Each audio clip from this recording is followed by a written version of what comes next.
नमस्कार। हिरामण्डीबाट मनिषा कोइरालाले जितिन् उत्कृष्ट अभिनेत्रीको फिल्मफेयर अवार्ड हो। दर्शकगण, यस्तै रोचक जानकारीहरूका लागि हाम्रो च्यानललाई लाइक, शेयर र सब्स्क्राइब गर्न नभुल्नुहोला। नेपालकी अभिनेत्री मनिषा कोइरालाले बेस्ट सिरिज हिरामण्डीबाट सर्वोत्कृष्ट अभिनेत्रीको अवार्ड जितेकी हुन्। को 5औं संस्करणमा उनी सर्वोत्कृष्ट ठहरिएकी हुन्। हिजो भएको अवार्ड समारोहमा 29वटा विधामा पुरस्कार वितरण गरिएको थियो। सबैभन्दा बढी 36 विधामा हिरामण्डी मनोनयनमा परेको थियो। यस्तै गन्स एन्ड गुलाब्स 12वटा र कालापानी 8 विधामा मनोनित भएका थिए। सर्वोत्कृष्ट सिरिजको अवार्ड द रेलवे मेनलाई प्राप्त भएको छ। सर्वोत्कृष्ट निर्देशकको अवार्ड भने कालापानीबाट समीर सक्सेना र अमित गोलानीले पाएका छन्।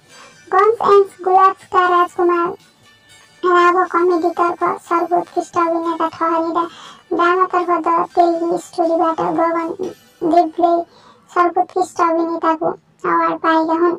यस्तै